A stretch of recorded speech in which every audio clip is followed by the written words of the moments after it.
music. Welcome back to the channel. I'm going to look back at the life of actor Tom Villard, who I remember best from the 80s TV show We Got It Made, plus sharing my memories about Tom in that show. I'll also talk a bit about his early career, other cool roles, as well as a big choice that he made during the 90s that changed his life forever. So, with all that said, let's get rolling. Even though he was born in Oahu, Hawaii on November 19th, 1953, Tom Villard grew up in Spencerport, New York.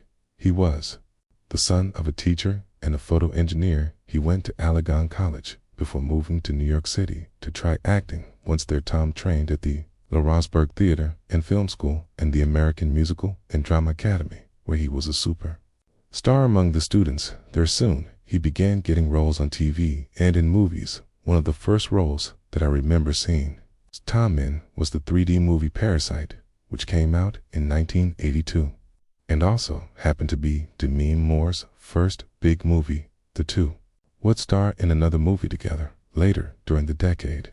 More on that in a bit. According to a 1988 quote from the San Luis Obispo County Telegram Tribune, Tom said, "I figure we're all here for a reason. My thing is to make people laugh, and I always feel when I'm on a movie set that I'm doing what I'm meant to do." In 1983, Tom got one of the main roles in the NBC TV show We've Got It Made. I've talked about that TV show a lot in other videos, so I won't go on too much about it here. In a nutshell, while the show wasn't a big hit for the network, it was popular enough to become a first-run syndicated program after it was canceled by NBC, and it was without a doubt a breakout role for Tom. Throughout the 80s and into the early 90s, Tom guest starred on different television shows like Moonlighting, The Golden Girls, and In the Heat of the Night, and he got some pretty darn cool roles on the big screen as well, in movies like Heartbreak Ridge, My Girl, and Popcorn.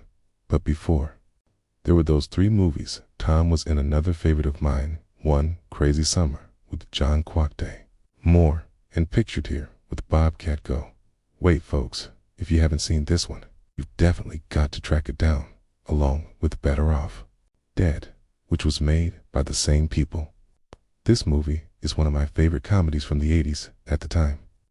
Tom was keeping secret about being gay, and throughout his career, he played mostly straight roles because of what society expected. However, when in 1992, he was told he had AIDS and Kashi saroma, he knew that his time of keeping secrets was coming to an end. So, in February 1994, he made a brave appearance on Entertainment Tonight, publicly saying that he was indeed gay and that he had AIDS. That made him one of the first actors at the time to be so open about both while telling about the disease. Tom said, "In terms of how people with AIDS are seen in this country right now as lepers, it's really important for me to get out there.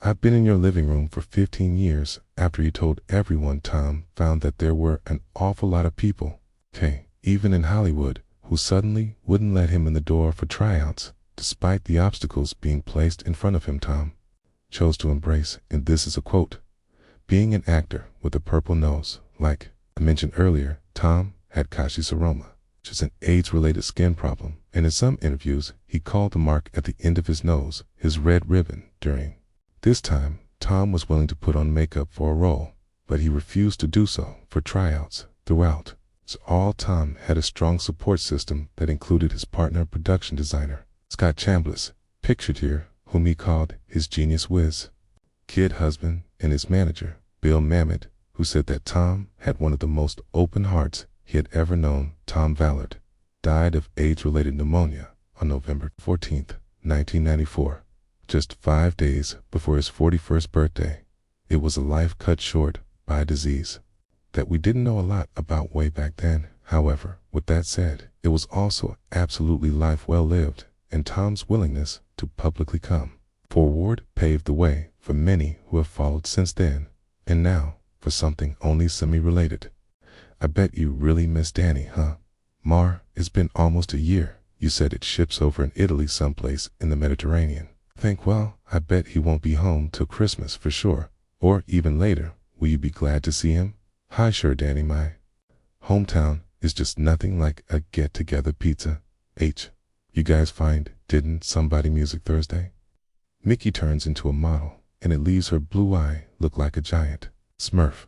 We got it made, and the coach turns mean with his new team crush. Crush him. Crush him. Hey, now there's a fun guy will he strike out of. Tears. Then will Frank become the new chief? I'm going to bring you all down Hill Street. Blues be there. Didn't enough to do it, but you did music, so thank you very much for your support. For your music support. Thank you. Click on that thumbnail, cause it's time to go. Got the classics, let the memories flow TV shows and movies that we all hold so dear on his YouTube channel. He's keeping memories near Dave Sundstrom, bringing back the good stuff. Oh yeah.